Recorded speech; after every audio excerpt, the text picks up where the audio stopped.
Donc, je vais commencer par répondre à une question. Comment on s'intéresse à un sujet donné? Moi, j'ai eu le privilège et la chance d'être membre du conseil scientifique consultatif de l'Organisation pour l'interdiction des armes chimiques, à La Haye, et j'ai passé 6 ans au sein de ce conseil.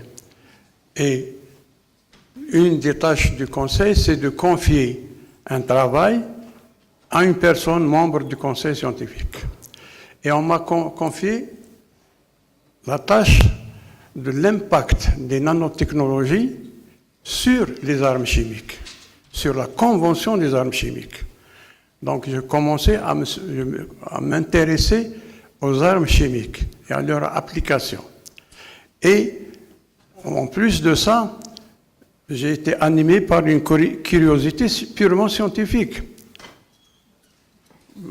Les gens des sciences des matériaux savent que les matériaux composites avancés ont fait leur début en 1990.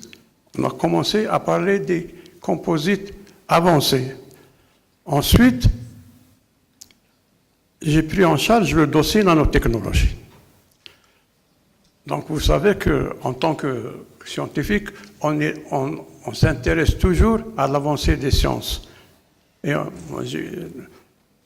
la curiosité intellectuelle, plus la curiosité scientifique, ont fait que je me suis intéressé à ce sujet particulier, l'application des nanotechnologies.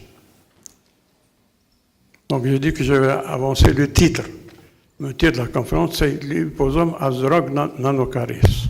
Donc les liposomes en tant que vecteur des médicaments.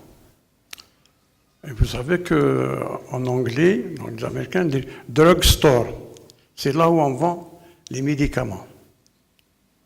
Donc, et drug nanocarriers, c'est les vecteurs de médicaments. Donc je me suis intéressé à ce problème en particulier. Donc, c'est quoi un liposome? J'ai été fasciné par cette image. Cette image-là. Donc, c'est quoi? C'est très joli comme musique. Et vous avez donc, si vous regardez bien, vous avez quelque chose de sphérique qui contient 2 couches et à l'intérieur, il y a un objet étranger, en quelque sorte. Et là, c'est là la fameuse substance qu'on considère comme drogue, comme application. Donc, vous avez un cercle qui va enfermer le médicament et qui va le transporter ailleurs. Donc cette image-là, donc combinée à une autre image qui m'a fasciné, c'est, si vous regardez bien, vous avez l'écriture IBM.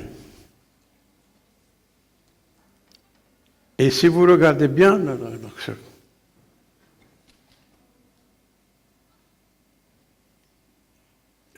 vous avez le I, le B et le M.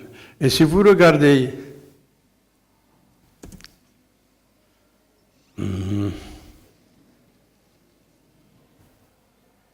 voilà. Vous avez le logo IBM qui a été réalisé avec 35 atomes de xénon déposés sur du nickel. Et vous avez les dimensions, 35 nanomètres.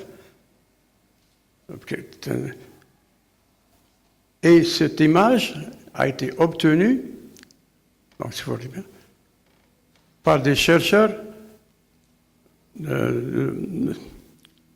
des chercheurs d'IBM de l'Institut à Zurich. Et ces chercheurs ont réussi à écrire ce logo avec ces dimensions, et surtout, ils ont eu le prix Nobel de physique en 1986. Donc ça veut dire que la nanométrie donc, a commencé réellement en 1986.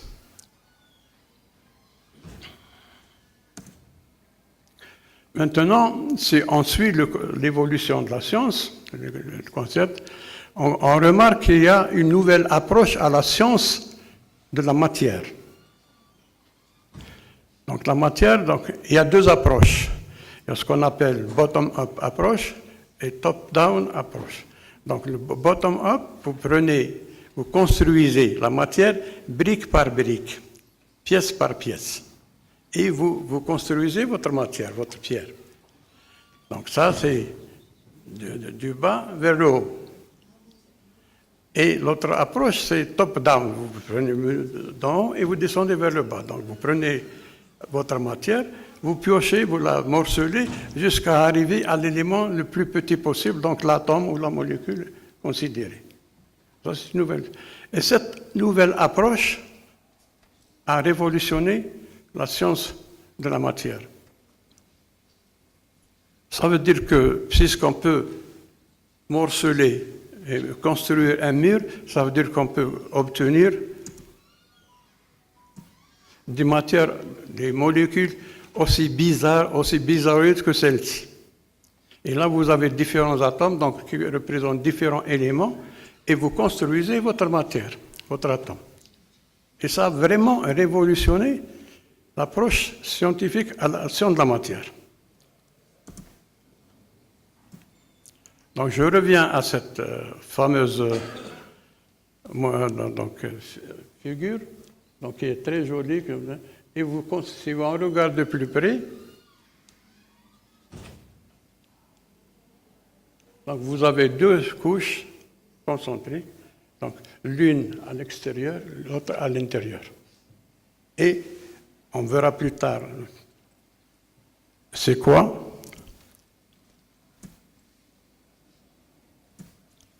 Si on regarde l'évolution de cette molécule ou cette substance, on constate qu'il y a eu plusieurs phases. Il y a eu ce qu'on a appelé la première génération. Donc c'est celle classique, voilà. Si on va un peu plus loin, donc on regarde que la deuxième étape, autour de la molécule initiale, il y a des sortes de cils. Et la différence entre la première approche et la deuxième approche, c'est la présence de cette cils. Ça sert à quoi, après vous? Ça sert à protéger la molécule, la structure. Donc, on va entourer cette molécule, la première génération, on va l'entourer de fameux filaments. Et si on pousse plus loin, la deuxième. Notre étape. Quelle est la différence entre la deuxième et la troisième étape? C'est la présence de groupements fonctionnels. On peut fonctionnaliser le pourtour de la structure en quelque sorte. Et ça, si on regarde maintenant qu'est-ce qu'on appelle liposome, donc c'est en anglais on dit vesicle. En français, c'est ventricule. Dans le son de ventricule, donc vous avez une couche cylindre, et à l'intérieur, donc vous avez l'arcone, c'est ce qu'on appelle un phospholipide monocouche.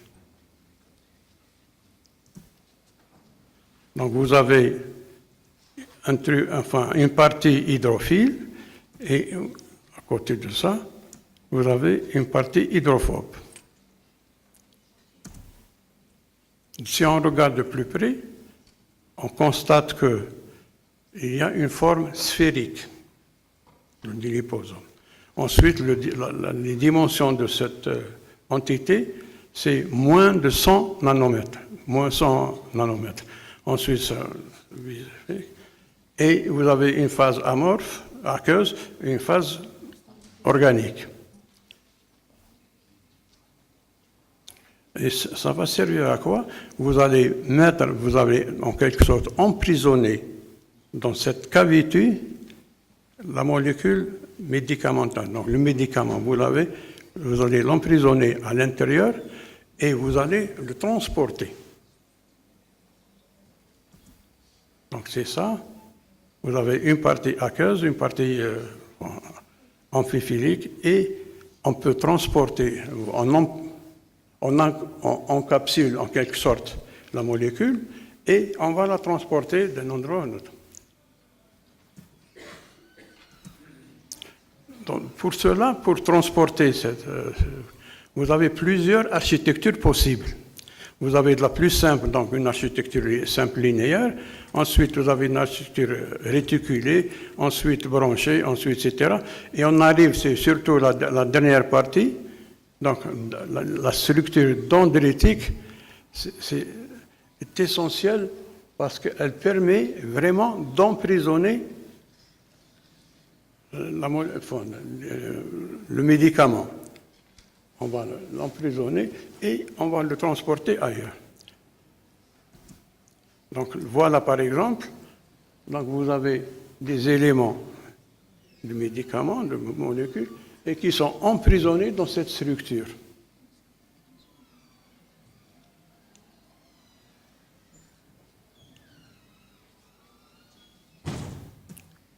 Et vous avez les différentes structures possibles. Vous avez surtout la structure la plus avantageuse du point de vue application des médicaments, c'est la structure dendritique. Et vous avez donc, ça va de l'hyperbranché, donc en simple linéaire, etc. Et vous avez les différentes possibilités d'organisation de cet élément qu'on a appelé la structure dendritique. Et là, vous avez différentes possibilités. Donc, le petit A,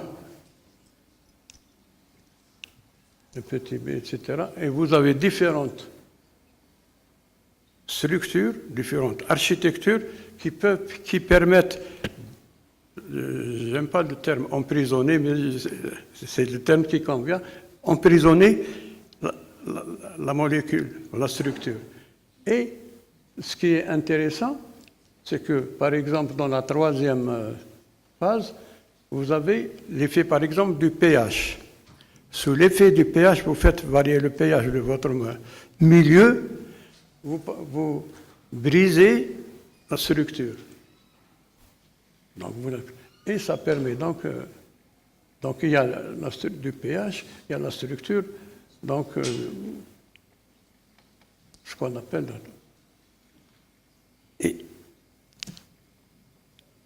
et là, vous avez ce qu'on appelle le dendrimère ou le dendron, et vous avez différentes. Vous avez une place pour transporter le médicament, la molécule.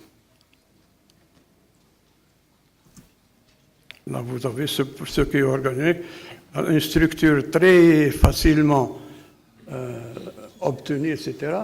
C'est lorsqu'on travaille sur des polymères. Vous avez le poly 4-hydroxystyrène ou le polycaprolactone, donc c'est en quelque sorte un ester. Et vous obtenez une structure que vous pouvez transporter. Donc vous l'emprisonnez et vous la transportez et là où ça va se passer. Et vous avez différentes possibilités d'association. Donc vous changez donc, l'élément structurel et vous avez donc à l'intérieur, vous avez une structure qui va vous permettre d'emprisonner le médicament. Et si on regarde l'évolution du nanotransporteur, ça passe de la simple molécule linéaire, polyme linéaire, donc en première phase, et ça évolue. Donc, vous rajoutez des branches, vous commencez à réticuler, etc. Ensuite, vous formez une sorte d'association où les éléments sont tous orientés dans un sens. Vous avez les éléments donc, qui sont vers la phase aqueuse ou la phase, et le reste, c'est à l'intérieur. Ça va se focaliser à l'intérieur. Et si on regarde comment évolue la structure du nanotransporteur, vous avez du simple jusqu'à l'intérieur, si vous regardez, maintenant, l'élément transporteur, il est emprisonné à l'intérieur de votre sphère, de votre molécule. Et donc, on parle de progression du polyester. Ça, c'est très important. Pardon.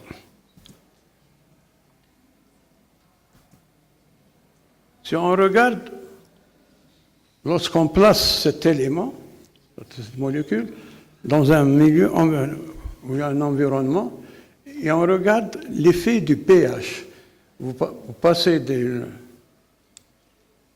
et le pH évolue de 7,4 à 4,5. Et vous avez ou non la libération de la molécule médicamenteuse. Elle se libère selon le pH dans lequel vous avez placé votre élément.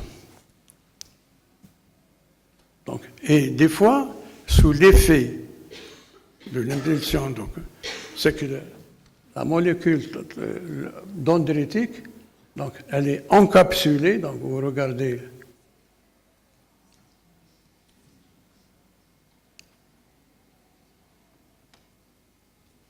Et les dimensions sont toujours de l'ordre de la dizaine de nanomètres, de 50 à 20, plutôt de 5 à 20 nanomètres. Et sous l'effet du pH, votre nanotransporteur, en quelque chose, se fracture. Et l'élément médicament, donc, qui est en rouge, il est libéré.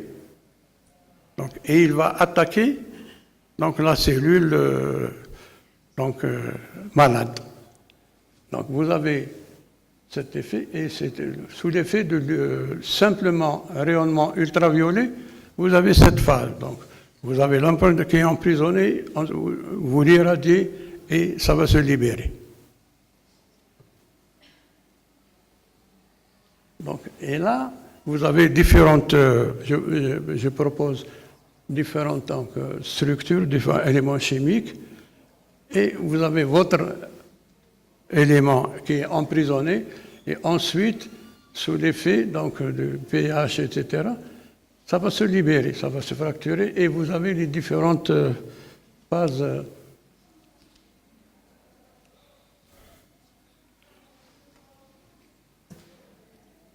La même chose, c'est l'effet du pH, simplement. Vous avez sous l'effet de la chaleur, donc vous chauffez et vos éléments donc, en vert et en rouge donc, vont se regrouper. Donc vous obtenez cette structure. Et l'inverse, donc, au lieu du chauffage, vous travaillez en milieu acide, H2O2, H+. Et vous avez donc, la libération de différents éléments, notamment donc, les petites molécules donc, sous forme, etc. Donc, j'arrive plus à focaliser. Voilà.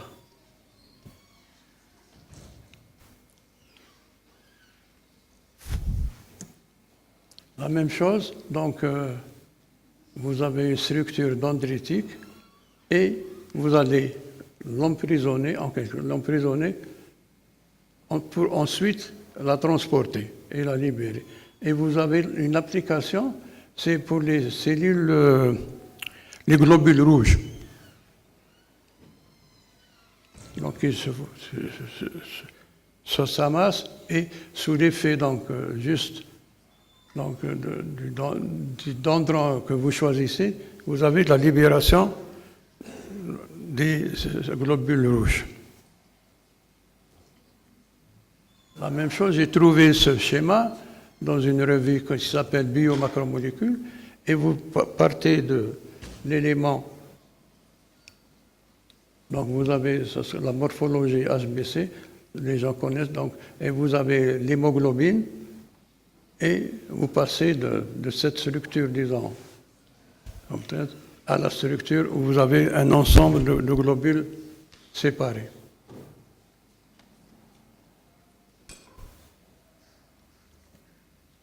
Donc là, je vais passer à autre chose, une autre partie. Donc j'ai trouvé ce document, ce diaporama, très utile. Et il va servir la deuxième partie de ma présentation. Donc c'est Pierre Couvreur, donc il est de l'Université Paris-Sud. Et j'ai eu la chance de le rencontrer dans un séminaire. Et il m'a permis d'utiliser ce diaporama, cette présentation. Bon, je ne vais pas en prendre parce que c'est assez long, quand même il y a 23 diapositives, ça prendra. Mais je vais juste, disons, montrer. On revient à la fameuse échelle qui va de la molécule jusqu'au grain de sable. Et vous avez les différentes disons, possibilités de...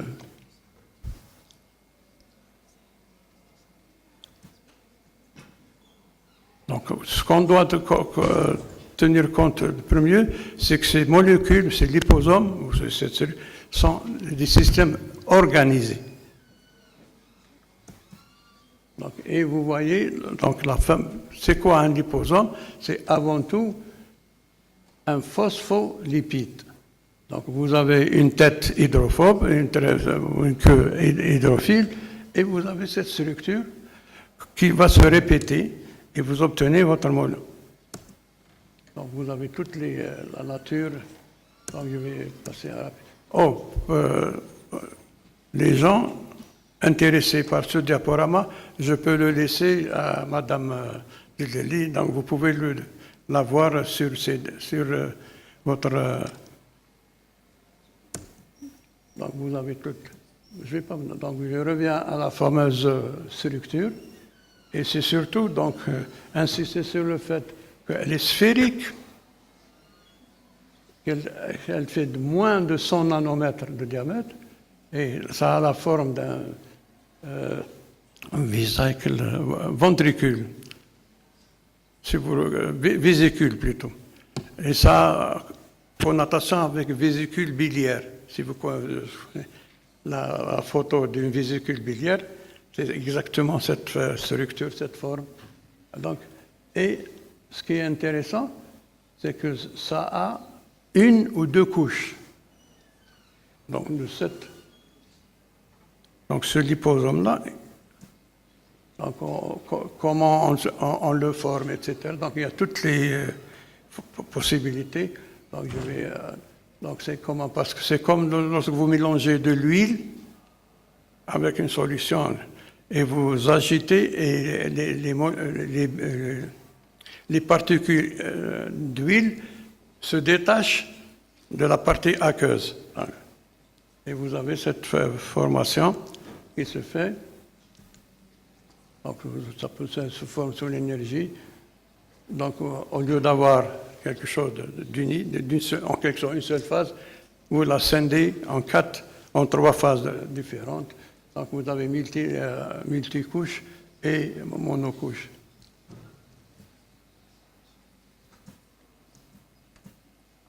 Donc, il y a comment on les obtient, etc. C'est les différentes couches qu'on peut obtenir. C'est surtout, si on revient,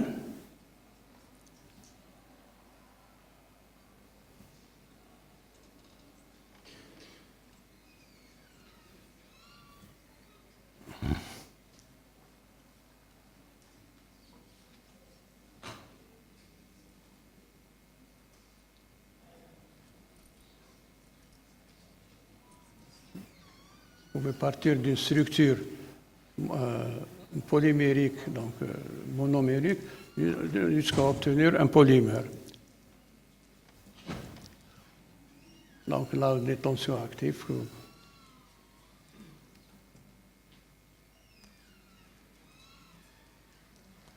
Et vous voyez comment, donc, en partir de, vous avez le cas d'externe, et vous partez de deux,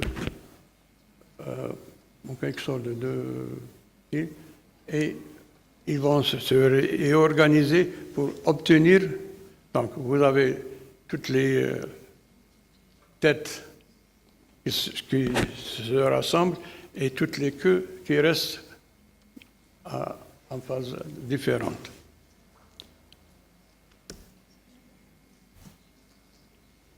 Et vous avez les différentes, notamment ça, avec cette structure, et vous obtenez donc un polymère où dans la sphère, vous avez votre noyau sphérique et les phosphores, donc les P, sont à l'extérieur de la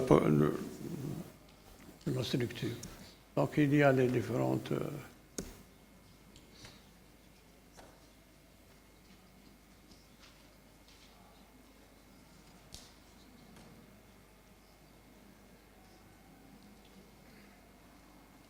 Est-ce que quelqu'un d'entre vous connaisse les travaux de M. Bouchemer? Ça ressemble surtout, il n'y a pas de Constantine. Donc il a beaucoup travaillé sur cet aspect. Donc en 2004, bon, ça ressemble. Et il a pu obtenir donc de nouvelles associations de liposomes. Vous avez les différentes associations.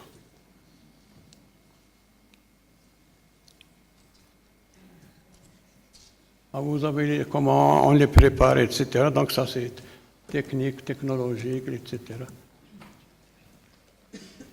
La nanoprécipitation commence comme... Vous avez différentes structures de phase. Ça c'est intéressant. Vous avez l'oxytoxane, pour l'éthylène-glycol, la biotine, et vous avez cette structure moléculaire, et à la fin, vous obtenez donc un élément sphérique avec des sortes de branches tout autour. Voilà. Le cyclodextrine. Vous voyez comment se réorganisent donc, les différentes molécules. Donc, sur les molécules de dextrine. Donc, vous avez, ce qui est intéressant, c'est que vous avez des éléments chargés positivement et des éléments chargés négativement. Et vous avez une réorientation et un mouvement des chaînes pour que les plus soient en face des charges positives et les moins soient en face des charges moins.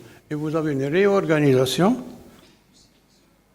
donc il va vous obtenir des micelles, etc. Vous voyez, vous obtenez polymère cationique et ensuite vous avez différents agents segments hydrophiles, segments hydrophiles, et vous avez une réorganisation à l'intérieur du liposome. Vous avez une réorganisation qui se fait automatiquement et vous avez donc le mouvement, ce qu'on appelle self-organization, etc.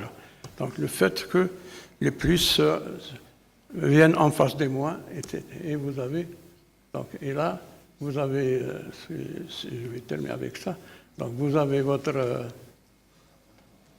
liposome, en quelque sorte, votre lanceur. À l'intérieur, vous avez les groupements agents actifs, donc, et à l'extérieur, vous avez les molécules cibles. Donc, ce que j'ai appelé active agent ou targeting group. Donc, vous avez un truc qui est par assemblé et vous avez. Donc, maintenant, je reviens. Pierre Couvreur a résumé donc, sur cette diapo donc, comment fonctionnent ce qu'on a appelé les nano-devices. Et il les a qualifiés de SMART, intelligents. C'est des particules intelligentes. Et elles sont intelligentes pourquoi? Donc, because they are able. Donc, elles sont capables de camoufler et protéger le médicament de l'environnement biologique. Lorsque vous le placez. Donc, il faut que ça camoufle. Ensuite, il faut que ça délivre le médicament d'une manière contrôlée. Donc, to release the drug in a drug matter in response to external stimuli. D'échapper à la reconnaissance immunologique. Parce que c'est ce qui est merveilleux dans le corps humain, c'est que lorsque vous avez un élément extérieur donc, qui vient attaquer l'élément, la molécule, le globule rouge qui va...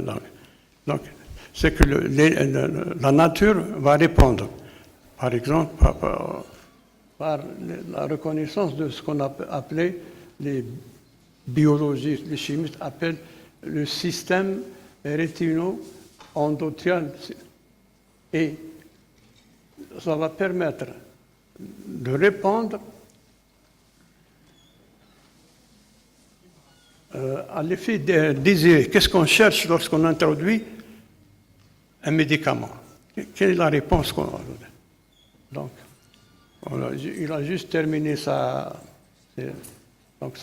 présentation en disant qu'il y a toujours un nouveau besoin de développer des nanotransporteurs de médicaments nouveaux. Donc, there is still a need in the future for the discovery of novel new nanocarriers with higher drug, avec un terme. Lorsque la molécule donc, éclate pour faire échapper donc, le médicament, il y a un effet d'éclatement. Il faut qu'il soit de se faire de manière contrôlée. Vous ne pouvez pas juste faire éclater le médicament et pour qu'il se disperse n'importe où, n'importe comment. Donc c'est d'une manière contrôlée. Donc c'est sûr.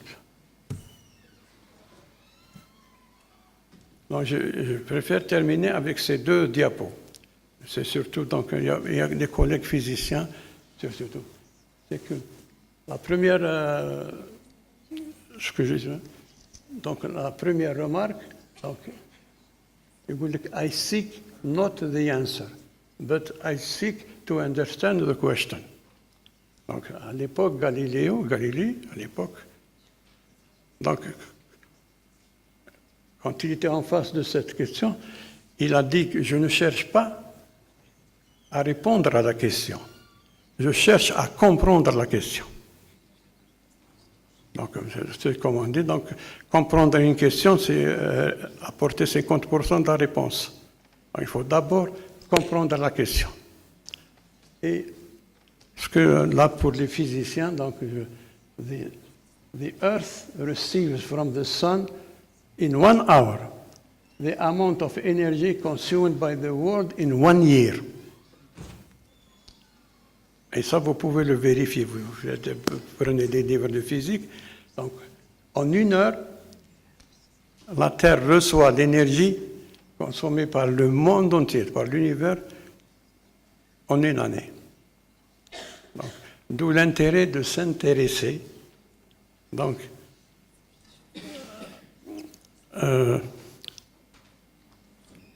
aux atomes de silice, la conversion d'énergie. Donc la conversion d'énergie est très très importante. Maintenant, il y a des instituts qui ne font que ça. D'ailleurs, les collègues du département d'électrochimie se penchent sur cette question. On va d'abord s'intéresser à l'énergie. Parce que maintenant, avec le développement de l'hydrogène, etc., il y a de nouvelles sources d'énergie qu'il faut exploiter. Donc, et je termine par cette diapo. Ça représente quoi d'après vous? Moi, je l'appelle le petit bonhomme atomique. Je veux dire comme ça. Lorsque j'ai découvert cette photo, j'ai cherché. Et j'ai découvert que ceci, c'est tout simplement le dessin d'un bonhomme avec des atomes de fer. Et à l'époque où j'ai montré le logo d'IBM, c'était ça. On prend, grâce à la force atomique, donc, on peut déplacer des atomes, on va les extraire de leur substrat et on va les déplacer là où on veut et écrire avec ça ce qu'on veut écrire. Ça, c'était vraiment, pour la nanotechnologie, c'était le point culminant. Donc, si on peut prendre un élément et l'extraire de sa matrice et le déplacer là où on veut et écrire, former des lettres et écrire un mot. Pourquoi pas? Ça, c'est... Et ça, c'est un postdoc chinois. Donc, vous savez que les Chinois, ils خدموا ليل ونهار. Donc, il y avait un postdoc chinois à MIT. جابوا la machine. Donc, et il a passé son week-end à dessiner ce bonhomme. Il a dessiné, et c'est un atome de fer qu'il a placé. Donc, il a pu faire ce dessin. Donc, et lorsqu'il a présenté ce dessin, son directeur de laboratoire et professeur, etc., quelle a été la réaction du directeur de laboratoire, d'après vous? Il a été chassé du laboratoire. Sous prétexte qu'il a dépensé inutilement de l'argent de l'Institut de MIT. Donc il a été chassé du laboratoire. Mais il y a eu une réaction. Les gens du laboratoire et les gens non, vous ne pouvez pas lâcher, il a fait un travail, c'est merveilleux, etc. Et il a fallu l'intervention du président de MIT pour qu'il soit réintégré. On met l'absoir de l'institution. Donc, et j'ai tenu à montrer cette... Donc, comment allier la science à l'imagination, en quelque sorte, etc. Et là où je vais, je garde cette photo. Ça, tellement ajibetni, donc je la garde, je la montre. C'est vraiment... Et comme quoi, donc, même scientifiquement, on peut aller... Oh, je peux vous montrer des photos, ce qu'on appelle art, ou prises avec le microscope à force atomique, où les photos, c'est véritablement une galerie d'art. Alors que c'est des photos... enfin, comment dirais-je? Physique. Donc. Et c'est plein de couleurs, c'est vraiment fantastique. Il y a eu même à Londres, dans la galerie de Londres, il y a eu une exposition de photos de transmission atomique qui a permis, tellement c'est beau, etc. Donc je voulais pas, je répète ce que j'ai dit, surtout donc dans ma présentation et surtout la présentation de Pierre Couvreur, je la laisse à Madame la Présidente, vous pouvez la dupliquer, je m'excuse si c'est un peu mélangé entre deux présentations, je m'excuse et je vous remercie de votre patience.